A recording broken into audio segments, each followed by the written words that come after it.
And pain can be very isolating. I think when most of us are in pain, we always think that no one is going to understand what we're going through. And that's almost a thought that goes through most of our heads. It's like, no one's going to understand this pain. I'm alone. I'm the only one that's going through this. And then many of us Mm. isolate and we don't share what we're going through.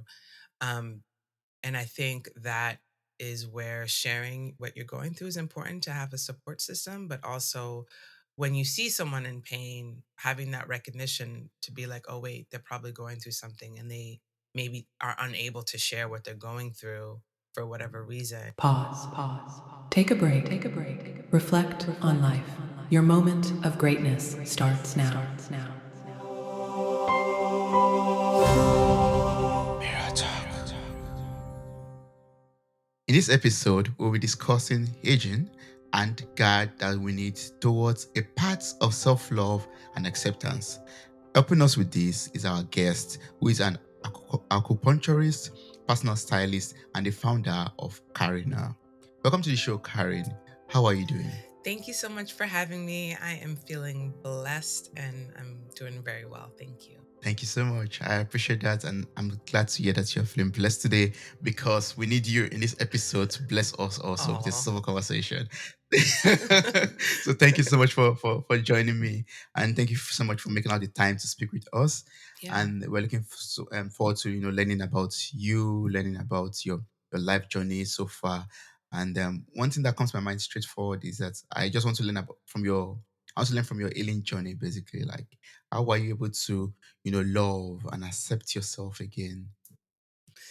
Well, love and acceptance is a lifelong journey. So it's a continual process. So I'm still a work in progress, though I would say I'm much better than I was even yesterday, a year ago, 10 years ago, especially as a child.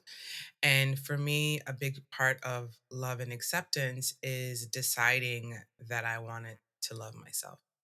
And a lot of us think that it's not a decision that we can make. It's something that just happens or it doesn't happen. But for me, it felt like it needed to be an internal decision that I'm going to learn how to love myself and accept myself.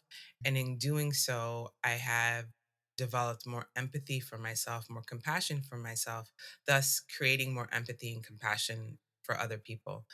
For so the more I learn about myself, the more I learn about my unconsciousness, my darkness, my negative thought patterns, my own judgments, it gives me more compassion to understand others, which then makes me Mm, love myself more, but then also helps to love others. And this all started because I was super depressed. I mean, suicidally depressed most of my childhood up until I was like in my mid 30s. And it really was a point in my life where I was like, I can't really go on with this level of depression.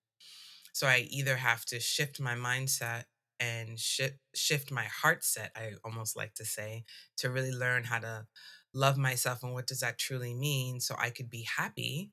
Not only happy, that I could mm, also be of service to the world and also help other people get out of that dark place that many of us live in every single day of our lives.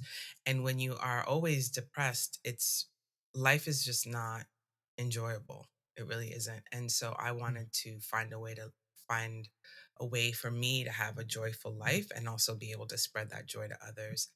And a large part of that is learning how to love everything about myself, the dark sides of myself, my judgments and my prejudices, my meanness, really trying to understand who I am as a person and why I do certain things and how I could heal that, how I can bring more softness, compassion, and grace for myself. So when someone else does something that's triggering, I could have more mm, compassion for that other person because I could have more empathy and also understand that we are all one. We are all going through the same things in different yeah. degrees. And when you are coming from that mindset of like, okay, you're going through something, I've either gone through that or gone through something similar, and I've learned how to forgive Mm, myself, then I could forgive you and be like, okay, they're having a bad day. As opposed to being like, mm, being angry and upset at the world, it just gives me a more of a sense of peace to be like, okay, people are going through stuff. And How could I be more graceful and allow people the space to go through what they need to go through and be a loving presence for them and also for myself? So I hope that kind of answered your question. That was like a Yes. long winded.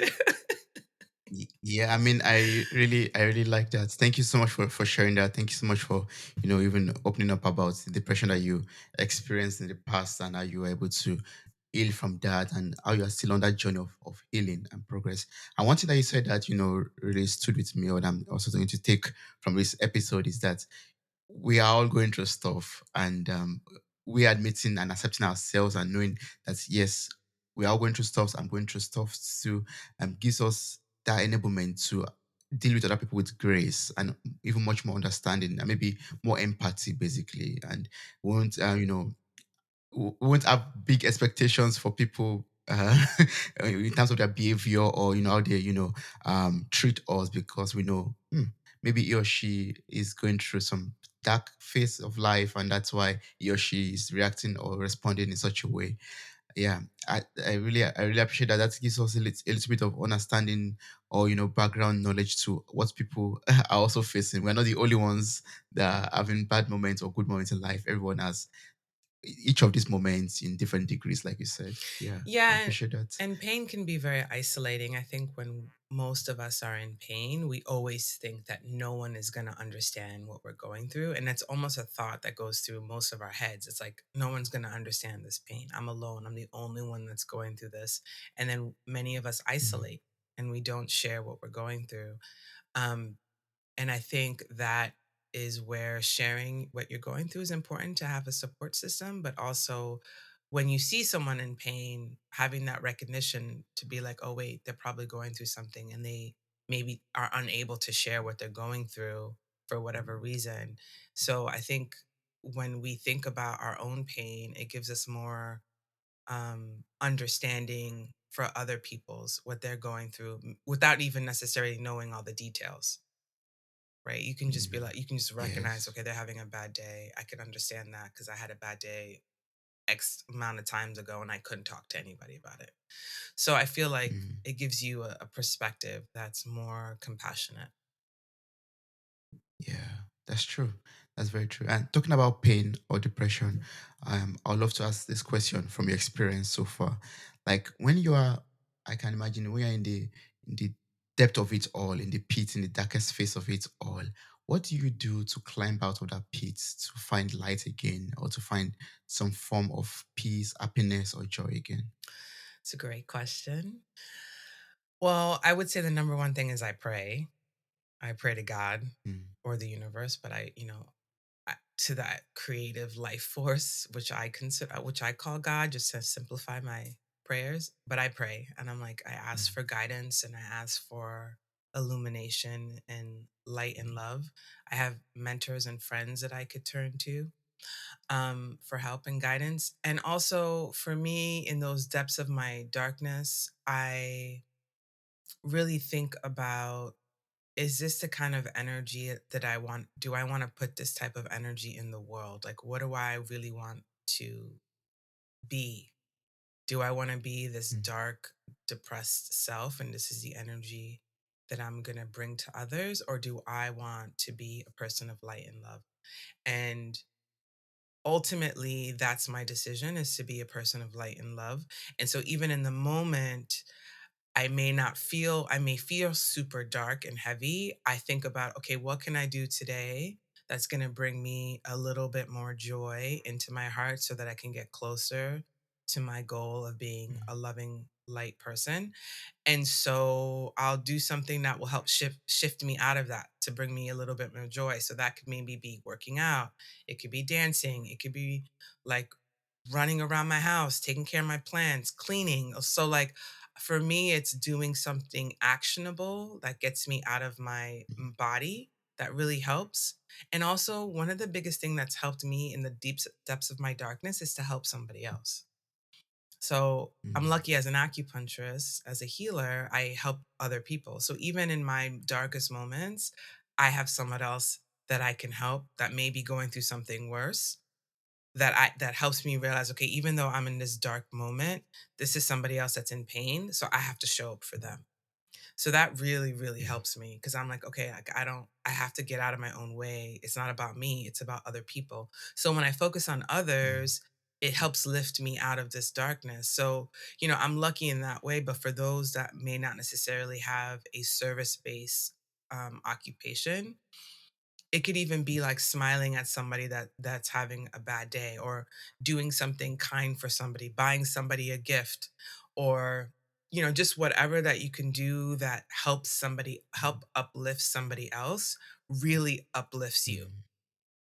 So I think Yeah. for me, that Yes. generosity of spirit, even though when you're feeling like the tar of the planet, you feel super dark and heavy, like unlovable, you feel totally disgusting, even in those Mm, moments, there is somebody that's feeling either worse or just as bad as you.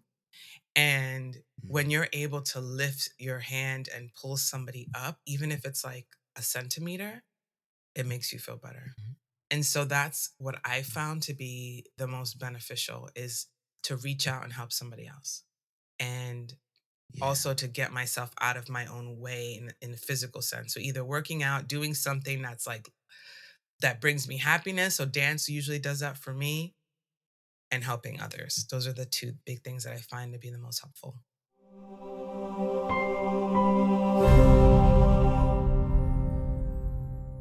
Hey there, podcast enthusiasts. Are you ready to add a little sparkle to your day? If you're loving the insightful conversations and captivating stories on Mirror Talk Podcast, here's a friendly nudge to hit that subscribe button. By subscribing, you'll never miss out on the empowering messages and thought provoking discussions we bring to your ears. But wait, there's more. We're all about spreading positivity and inspiration, and you can be a part of it too. How? By sharing the love with your friends and family. Share this episode with your loved ones, and let's create a ripple effect of empowerment and growth together. And hey, if you've been enjoying what you hear, why not take a moment to leave us a glowing 5-star review? Your feedback fuels our passion to keep delivering content that resonates with you. So hit that subscribe button, share the love, and leave us a review. Let's keep the conversation going and spread the Mirror Talk magic far and wide. Thanks for tuning in, and remember, your support means the world to us.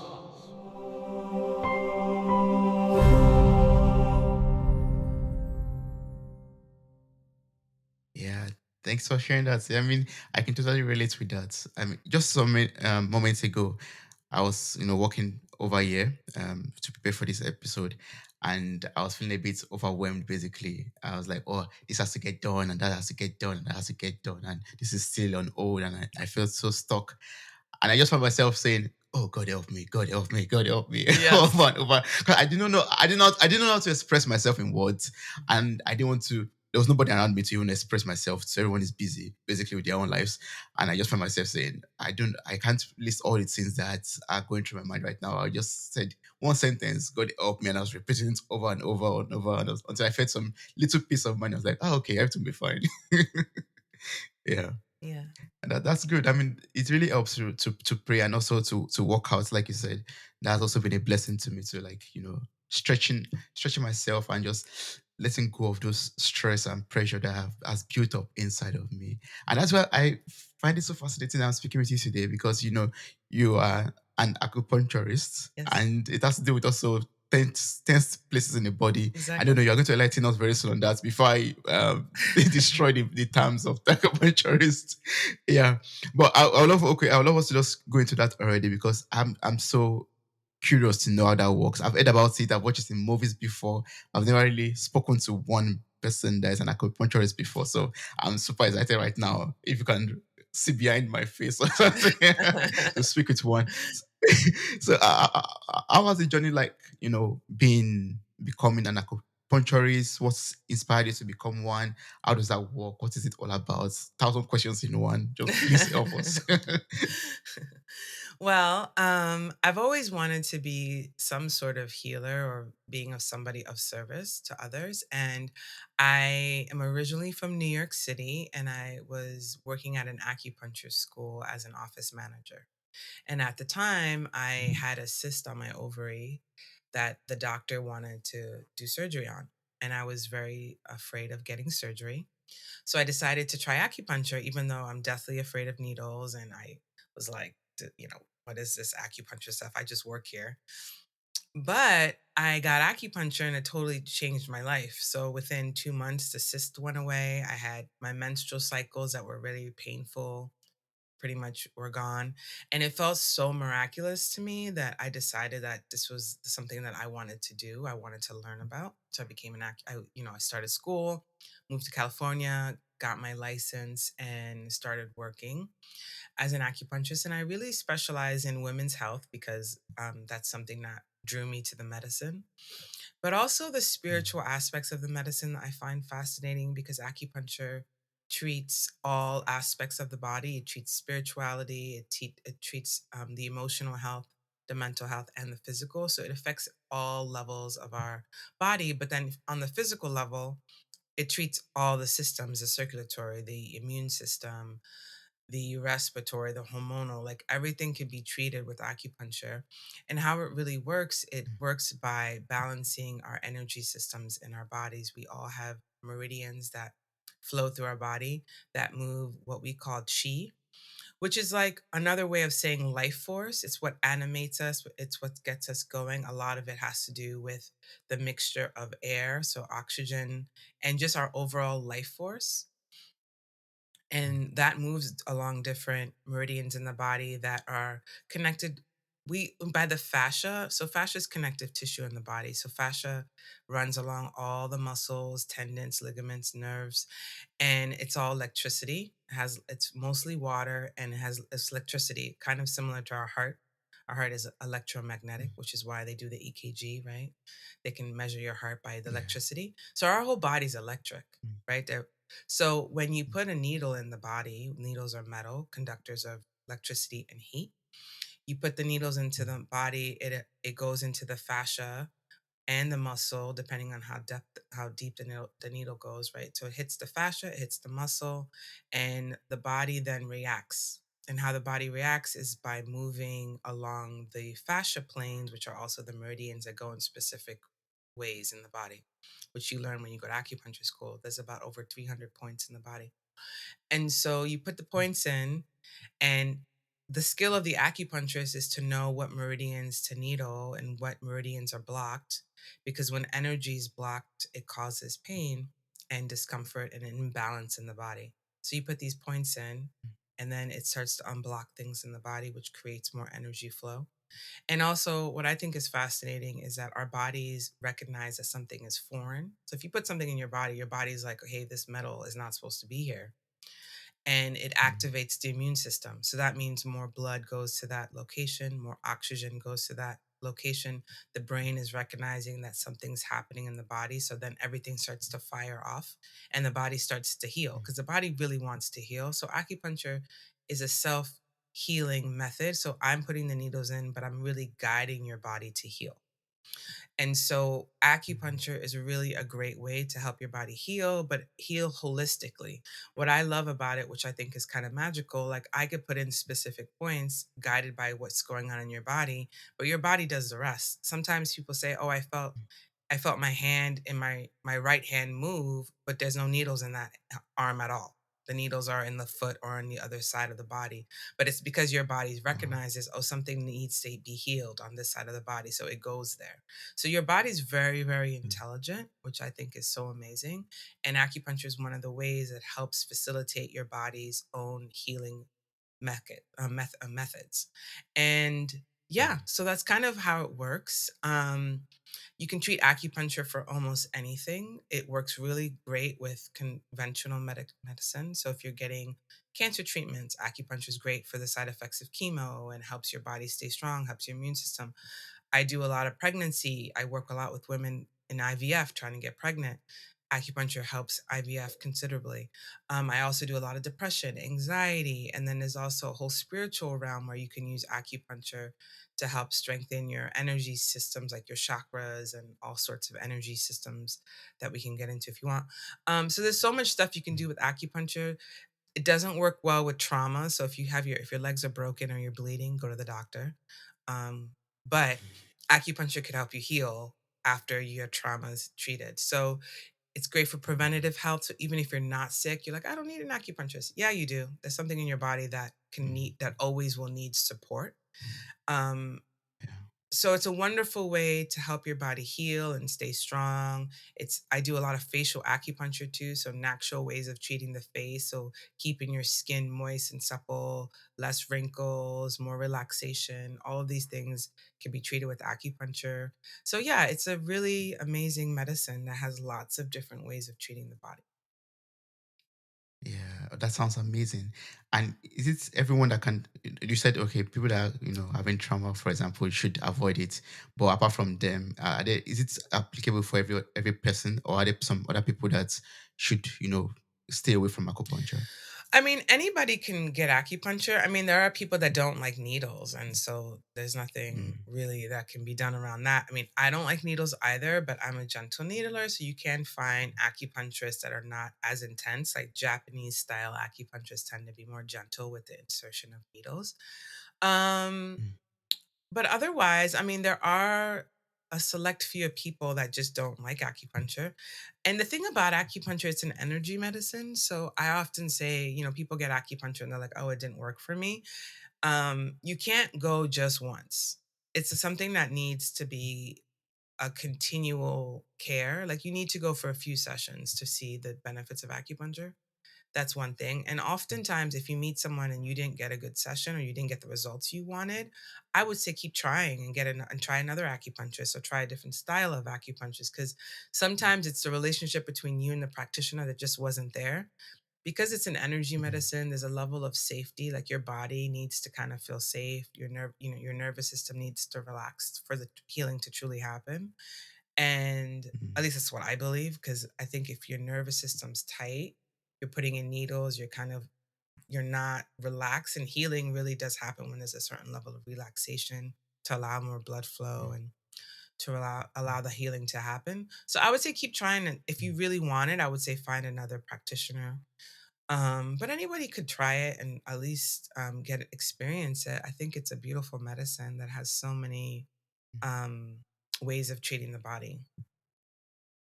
Yeah. Oh, that's good. I was going to ask, like, we're talking about needles here. Mhm. That means it must be painful, right? No, It must be painful when you're inserting needles. not Okay. really. I mean, the needles like are if you take out a strand of your hair, they're as thick as that. So I think when most of us Mm. think of needles, we think of like getting a vaccine shot or something.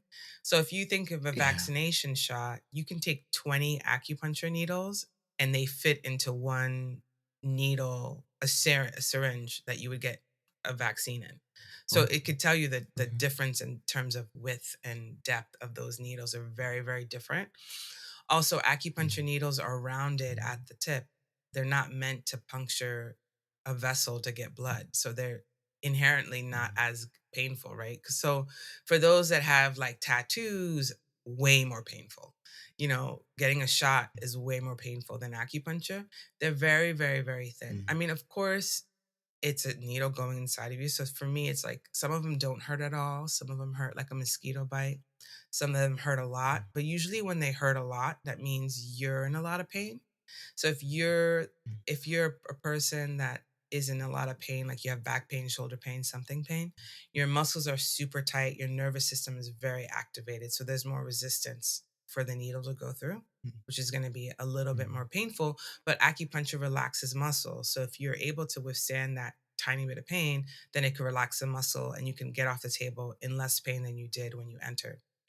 So, I mean, it Mm. kind of just depends. Like, I don't really think it's that painful for speaking from someone that hates needles and refuse to get shots at all costs. Um, it's not as painful as that. Otherwise, I wouldn't be an Yeah. acupuncturist because I really abhorred needles. People think it's ironic that I'm an acupuncturist. Yeah. Yeah. I always think every acupuncturist, loves needles, live with needles, wants to do everything with needles. Not really, no. I mean, I literally use the thinnest needles that they sell in the world. Mm. I use the thinnest option that they have.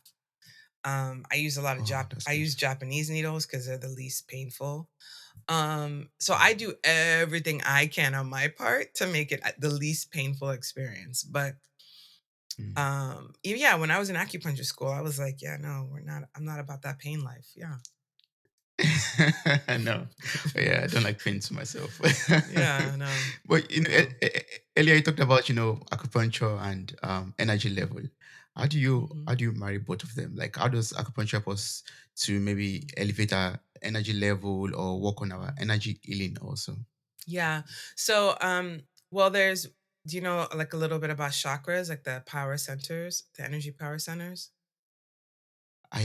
You've heard of it? I've heard Okay, about it okay. before. Yeah, So, yeah. so we have our major chakra centers, the seven that are like our energy sources. Mm, Acupuncture can affect the meridians, can affect the chakras. So, like if you're having something, for instance, in the root chakra, which is the base of the spine. There are acupuncture procedures and ways of healing that if you wanted to treat that one chakra. And you can also treat all the chakras with acupuncture. Also, there are some acupuncture points that are specifically spiritual. They're called windows to the sky points that help you connect to the divine, especially around the mm, neck. So a lot of acupuncture was based on spirituality. And so many of the acupuncture points are spiritual in nature. We have ghost points. There are all sorts of things. Like so one of the ways you can also treat the energy if you feel like your energy body is not protected, there's acupuncture points that you can use specifically for that. So I do something called esoteric acupuncture that uses specific geometric sacred geometry on the body with the points. So mm, you put in the points in a very specific way based on the sacred geometry, like triangles and different things like that, to also shift the energy of the body. So that's one way you can treat spirituality and energy work with the use of needles. I also do energy work without needles. So I also mm. combine that with acupuncture. So it really just depends on the practitioner and also how open the client is around that kind of stuff. But it could be really interesting to kind of play with how to shift the energy body with the use of needles, depending on if somebody's really interested in that type of healing. But it's amazing. Yeah, and it really works. Like, elevating your energy or shifting or Hmm. making some moves. Yeah. Wow. Okay. I would love to try that someday. Yeah, I mean, That sounds there's interesting.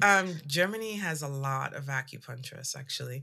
Um, Mm, yeah, there's a lot of Germany also sells really good needles. That it's kind of comparable to the Japanese. So in terms of painlessness, so there are big communities of acupuncturists in Germany that you can find. yeah, I'll go look them up after this episode. Yeah. While preparing for this conversation, I got to know or learn that you make use of love as a medicine, Mhm, and I was like intrigued by that. Like, how does that work? How do you apply love to putting needles into people's body and mhm. Oh, that's a good. or work? Yeah. Well, that's a great question. For me, it's focusing on love as an energy system, like an as a divine energy. So when I have my clients or when I'm in front of you or anybody, I'm focusing on how can I channel divine love into this person. And so when Mm, I'm working with clients, that's I have you know love all over the room. I create a very loving environment and I'm intentional in bringing love to this person with the use of needles, but mm, also with my presence, my communication, just my overall being. And mm, so that's how I use it in my practice, but also just the idea of thinking about how love can be so healing. I think all of us can think of somebody in our life that, makes you a cup of soup. And it's a regular cup of soup, right? It's nothing special. But what's special about it is that the love that they put in the soup is more healing than the actual soup itself. So it's that idea of like that mm. grandmother or your mom or your father or somebody that nurtures you in that way and how healing that is. And I think all of us in the world, I don't think there's a single person that would say, no, I don't appreciate when somebody loves me. Like everyone does. Everyone Mm. wants to be loved. Everyone wants to be cared for. I think this is why there's so much Yeah. pain in the world, is because most people don't feel like they have that. And because when you feel like you don't Mm, have the love and you feel unloved, then you're angry and in darkness, and then you spread pain, right? Because when true. hurt people. So if you feel more loved and you have more love in your life, then you spread more love, right? So that's the idea of like bringing more love to others so that they can love themselves more. And when they love themselves more, they'll spread more love to their communities and their families and create a more ripple effect of love and light as opposed to what's happening in the world, which is heavy and dark. And we all know what's happening in the world. Um, Yes. yeah, so that's kind of how I Yeah. use love as medicine. It's that grandma healing, I love you. Yeah. Let's how can I help you energy? Yeah. Yeah. Wow, that's so amazing. So everyone who's listening to this, if you are close to Carine, go to Carina right now. And I'll put the link to our website in the show notes of this episode. Thank you. Go and feel some love so that you can have some love in your life and you can spread that love to everyone out there in the world. And the more we spread love, the more people feel love and the more they have love in their life and the more they spread love. And it all turns to a circle, of love spreading. Thank you. Maybe in some ways we'll be able to, overshadow the sadness that happens in this world. Yeah, and I mean, I also work with people online, so I also do like energy healing online. I do coaching online. So for those that are interested in working with me, you don't necessarily have to be here in California. I do like online Mm. sessions too. Oh, that's awesome. That makes it easier for people in other parts of the world, basically. Yeah. Yeah, great. So once again, website is in the show notes of this episode. Click on the link, copy the link, follow on social media, and find out more about how to feel more love in your life. You need love in your life.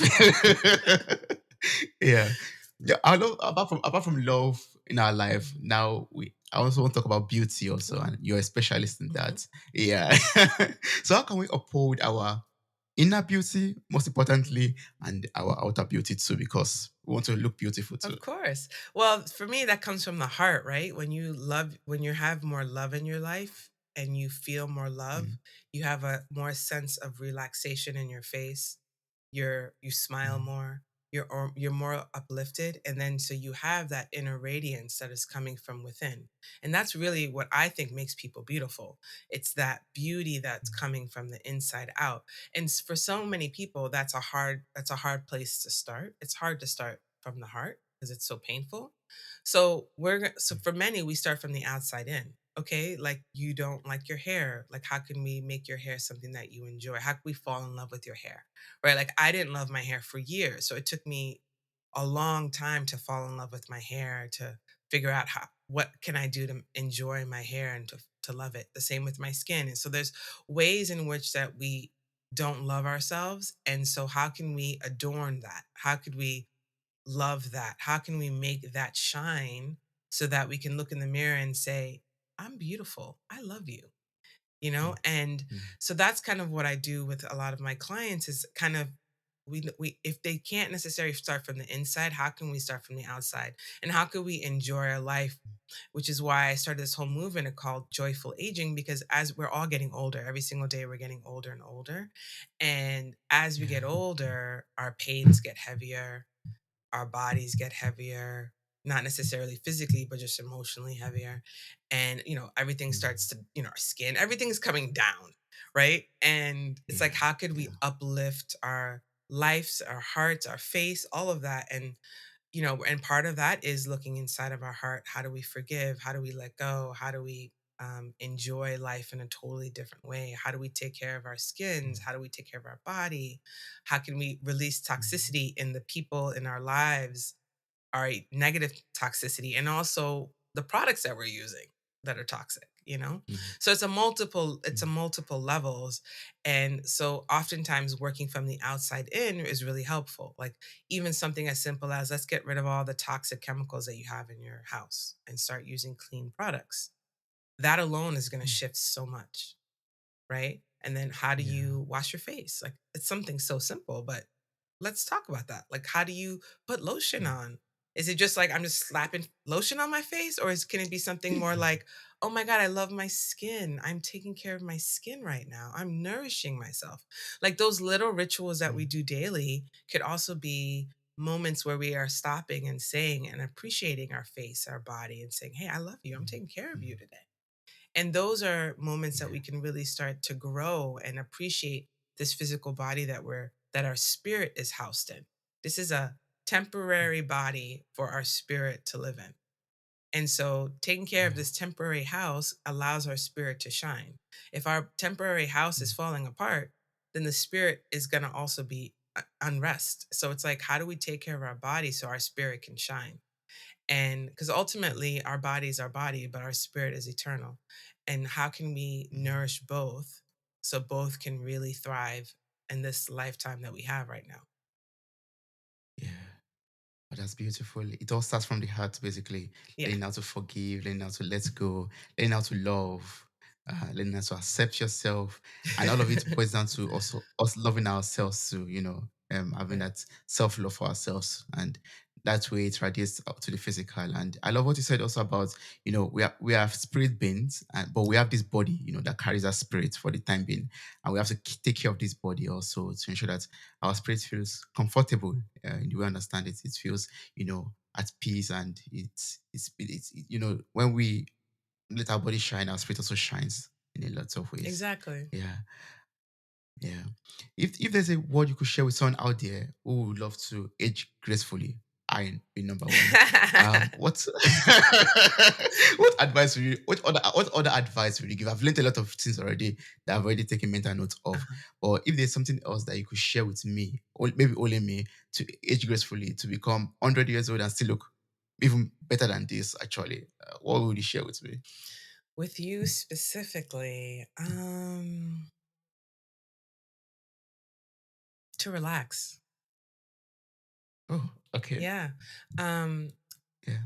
with you specifically, I would say you work hard, you're very focused, and you're very tight.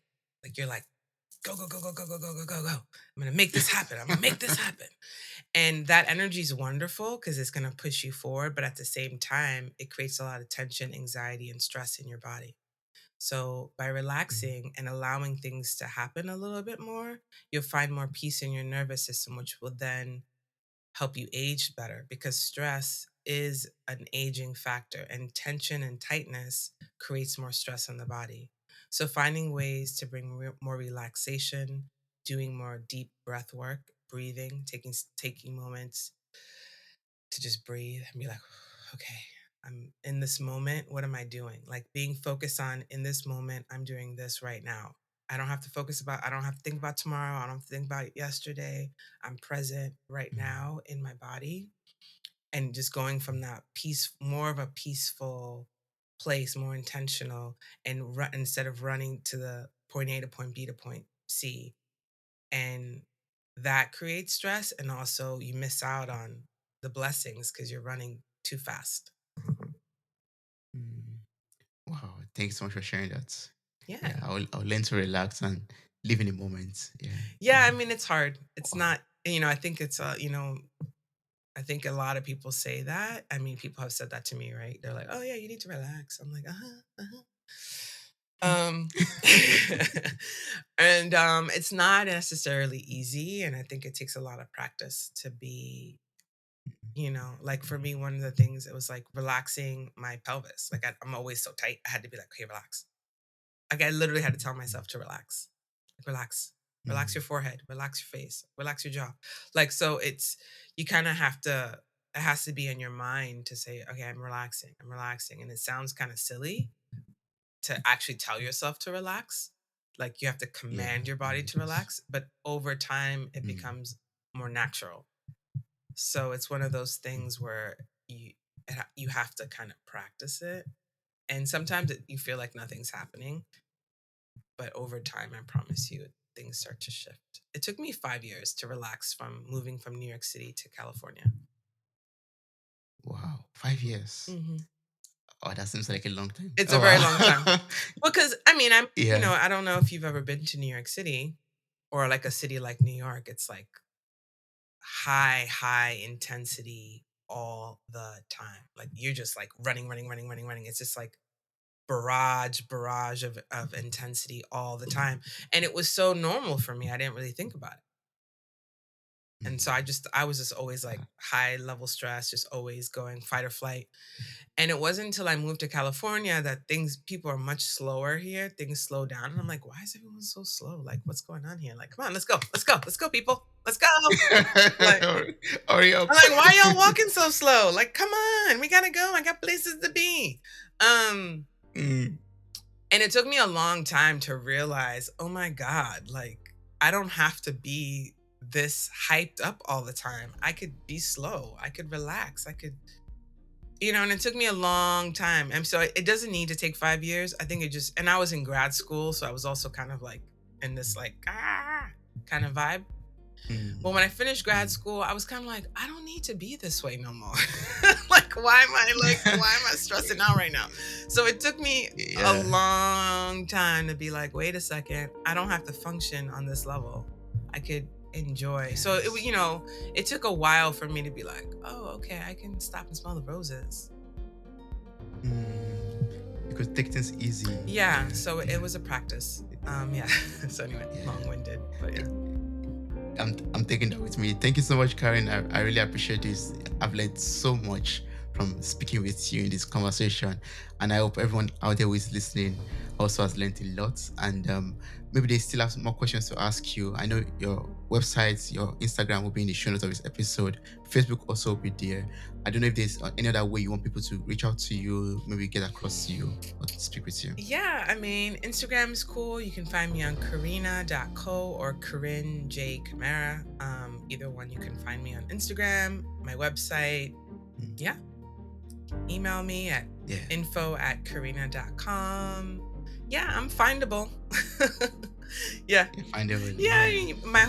my full name is pretty unique, so you can find me online. Yes, just Google our name and you'll find out directly. Yeah. Awesome. Thank you so much. I really appreciate this. It was also wonderful speaking with you. I You- truly appreciate this. Thank you, Karen. You're welcome. Thank you for having me. Wow, you made it to the very end of this episode. Thank you so much for listening. I'm grateful for your time, your love, and your contributions. Subscribe, like, review, and share this podcast. God bless you. Bye. Bye.